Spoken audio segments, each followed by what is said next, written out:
Hello friends, आप सभी का स्वागत है आज के इस वीडियो क्लास में। और आज के इस वीडियो क्लास में हम लोग सूफी आंदोलन के बारे में पढ़ने वाले हैं। ये वीडियो सीरीज हमारा लुसेंट समान ज्ञान का चल रहा है। अगर अभी तक आप हमारे चैनल को सब्सक्राइब नहीं किए हैं तो सब्सक्राइब कर लीजिए। तो चलिए आज के इस वीडियो में हम लोग पढ़ने वाले हैं सूफी आंदोलन के बारे में। जो लोग सूफी संतों से शिष्यता ग्रहण करते थे उन्हें मुरीद कहा जाता था। देखिए, मुरीद किसको कहा जाता था? जो सूफी संत के शिष्य बनते थे, यानी कि जिनके गुरु सूफी संत हुआ करते थे वे मुरीद कहे जाते थे। ठीक है, तो इस बात को याद रखिएगा कि जो लोग सूफी संतों के शिष्यता ग्रहण करते थे यानी कि उनके शिष्य बनते थे उन्हें मुरीद कहा जाता था। सूफी जिन आश्रमों में निवास करते थे उन्हें खानकाह या मठ कहा जाता था। ठीक है, यानी कि सूफी लोग जिस आश्रम में रहते थे, जिस जगह पर रहते थे, उसे खानकाह या मठ कहा जाता था और उनके शिष्यों को मुरीद कहा जाता था। चलिए आगे बढ़ते हैं। सूफियों के धर्म संघ बासारा इस्लामी सिद्धांत के समर्थक था और बेसारा इस्लामी सिद्धांत से बंधे नहीं था। ठीक है, विभाजित थे, यानी कि जो सूफियों के धर्म संघ थे वह दो भागों में बटा हुआ था। एक तो बासारा और दूसरा बेसारा। ठीक है, बासारा वह था जो कि इस्लामी सिद्धांतों को मानता था, इस्लामी सिद्धांतों के वे क्या थे? समर्थक थे। लेकिन बेसारा वह था जो कि इस्लामी सिद्धांतों से बंधे नहीं था, यानी कि इस्लामी सिद्धांतों को नहीं मानता था, उसके समर्थक नहीं था।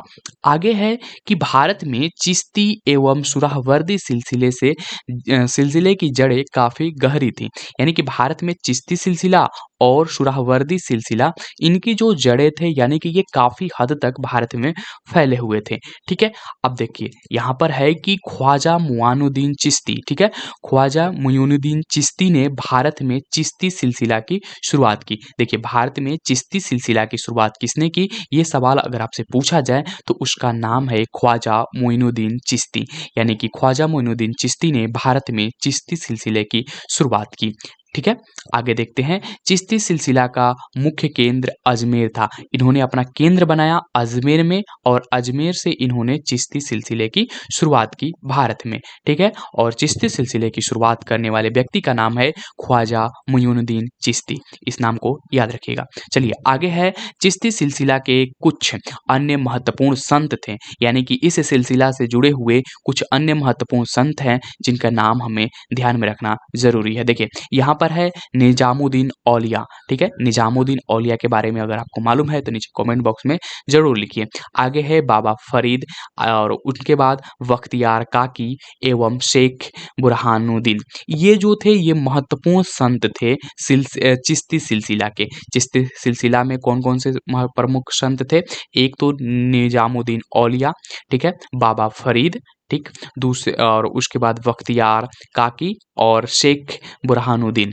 तो ये जो लोग थे ये प्रमुख संत हुए चिश्ती सिलसिला के। ठीक है, आगे है इनका पूरा नाम था शेख बुरहानुद्दीन गरीब। आगे है बाबा फरीद बख्तियार काकी के शिष्य थे। जो बाबा फरीद थे वह बख्तियार काकी के क्या थे? शिष्य थे। ठीक है, तो ये भी याद रखिएगा। आगे है कि बाबा फरीद की रचनाएं गुरु ग्रंथ साहिब में शामिल है। तो गुरु ग्रंथ में बाबा फरीद की कुछ रचनाएं जो है शामिल किया गया है गुरु ग्रंथ में। ठीक है, इस बात को याद रखिएगा। चलिए आगे है कि बाबा फरीद के दो महत्वपूर्ण शिष्य थे। एक तो निजामुद्दीन औलिया और दूसरा अलाउद्दीन साबिर। तो इनके दो प्रमुख शिष्य हुए। एक तो निजामुद्दीन औलिया और दूसरे जो हुए वह हुए अलाउद्दीन साबिर। तो आपसे पूछा जाएगा कि निजामुद्दीन औलिया के गुरु कौन थे? तो उनका नाम है बाबा फरीद। ठीक है, चलिए आगे देखते हैं। हजरत निजामुद्दीन औलिया, हम उनकी बात कर रहे हैं। हजरत निजामुद्दीन औलिया ने अपने जीवन काल में दिल्ली के 7 सुल्तानों का शासन देखा और इनके प्रमुख शिष्य थे शेख सलीम चिश्ती, अमीर खुसरो, अमीर हसन देहलवी। ठीक है, देखिए निजामुद्दीन औलिया जो हुए यानी कि जो निजामुद्दीन औलिया हुए ये अपने जीवन काल में यानी कि अपने पूरे जीवन काल में दिल्ली के 7 सुल्तानों का शासन देखा। यानी कि उनके शासन काल में दिल्ली पर 7 सुल्तानों ने एक के बाद एक शासन किया और वे 7 सुल्तानों के शासनकाल को देखा। ठीक है, और इनके जो प्रमुख शिष्य थे उनका नाम था शेख सलीम चिश्ती, अमीर खुसरो और अमीर हसन देहलवी। ठीक है, आगे देखते हैं। शेख बुरहानुद्दीन गरीब, ये 1340 ईस्वी में दक्षिण भारत के क्षेत्र में चिश्ती संप्रदाय की शुरुआत की और दौलताबाद को मुख्य केंद्र बनाया। तो यहाँ पर दक्षिण भारत में जो चिश्ती सिलसिला है या चिश्ती संप्रदाय है, उसकी शुरुआत का जो श्रेय है शेख बुरहानुद्दीन गरीब को जाता है। शेख बुरहानुद्दीन गरीब को जाता है। इन्होंने 1340 में दक्षिण भारत के क्षेत्र में चिश्ती संप्रदाय की शुरुआत करता है और ये शुरुआत के लिए इन्होंने अपना केंद्र बनाया दौलताबाद को। ठीक है, दौलताबाद को इन्होंने अपना प्रमुख केंद्र बनाया चिश्ती सिलसिला की शुरुआत करने के लिए दक्षिण भारत में।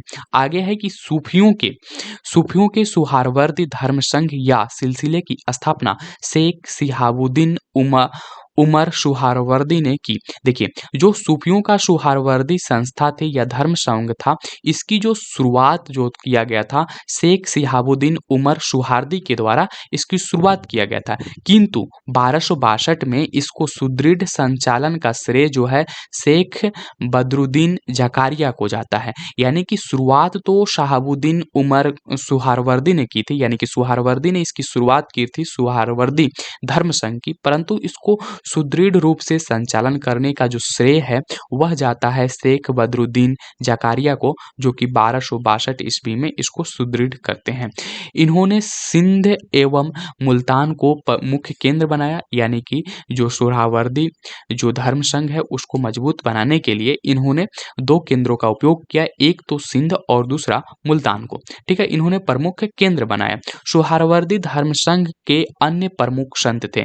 देखिए, इस संघ के कुछ अन्य प्रमुख संत भी थे जिनका नाम इस तरह से है जलालुद्दीन तबरेजी। ठीक है, जलालुद्दीन तबरेजी, सैयद सुर्ख जोश, बुरहान आदि। तो ये जो थे सुहरावर्दी धर्म संघ के प्रमुख संत हुए। आगे है कि सुहरावर्दी सिलसिला ने राज्य के संरक्षण को स्वीकार किया, यानी कि जो सुहरावर्दी सिलसिला था इसने राज्य के संरक्षण यानी कि राजाओं के संरक्षण को स्वीकार करता है। चलिए आगे देखते हैं। शेख अब्दुल्ला सातरी ने सातरी सिलसिले की स्थापना की थी और इसका मुख्य केंद्र बिहार है। ठीक है, तो आपसे पूछा जा सकता है कि बिहार में किस सिलसिले की शुरुआत हुई थी, तो वह सातरी सिलसिला थी और इसकी जो शुरुआत किया गया था शेख अब्दुल्ला सातरी के द्वारा। इन्होंने अपने नाम पर ही सातरी सिलसिले की शुरुआत करता है। बिहार को ये प्रमुख केंद्र बनाते हैं अपनी सिलसिले को स्थापित करने के लिए और इनके सिलसिले का नाम था सातरी सिलसिला। आगे है कादरी धर्म संघ या सिलसिला की स्थापना सैयद अब्दुल कादिर अल जिलानी, ठीक है, अल जिलानी ने बगदाद में की थी। देखिए, यहाँ पर है कि कादरी जो धर्म संघ है इसकी जो या सिलसिला, धर्म संघ कहिए या सिलसिला एक ही बात होता है। ठीक है, तो कादरी धर्म संघ या सिलसिला की जो स्थापना है सैयद अब्दुल कादरी जिलानी, ठीक है, अल जिलानी, इनका पूरा नाम है सैयद अब्दुल कादरी अल जिलानी। इन्होंने बगदाद में, ठीक है, बगदाद में इन्होंने ये कादरी धर्म संघ की स्थापना करते हैं। ठीक है, या फिर सिलसिले की। भारत में इस सिलसिले के प्रवर्तक मोहम्मद गौस थे और इस सिलसिले की अनुयायी गाने बजाने के विरोधी थे। ये लोग शिया मत के विरुद्ध थे। देखिए, अगर आपसे पूछा जाए कि गाने बजाने के विरुद्ध कौन था, तो वो कादरी धर्म संघ था। ठीक है, कादरी धर्म संघ था जो कि गाने बजाने के सूफियों के ऐसा संघ जो कि गाने बजाने के विरुद्ध था, तो वह कादरी धर्म संघ था। ठीक है, और इस सिलसिले में जो शिया मत थे उनके भी ये विरोधी हुआ करते थे। आगे है राजकुमार दारा, जो कि ये राजकुमार दारा जो था वो है शाहजहां का ज्येष्ठ पुत्र। शाहजहां के ज्येष्ठ पुत्र का नाम राजकुमार दारा था। कादरी सिलसिले के मुल्ला शाह का शिष्य था। तो ये जो राजकुमार दारा था ये कादरी सिलसिला का जो कादरी सिलसिला है उसके जो गुरु थे मुल्ला शाह। ठीक है, ये मुल्ला शाह का शिष्य था राजकुमार दारा।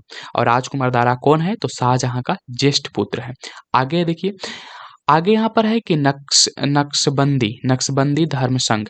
ठीक है, नक्शबंदी धर्म संघ या सिलसिले की स्थापना ख्वाजा उबैदुल्ला ने की थी। तो नक्शबंदी धर्म संघ या सिलसिले की स्थापना जो है ख्वाजा उबैदुल्ला ने किया था।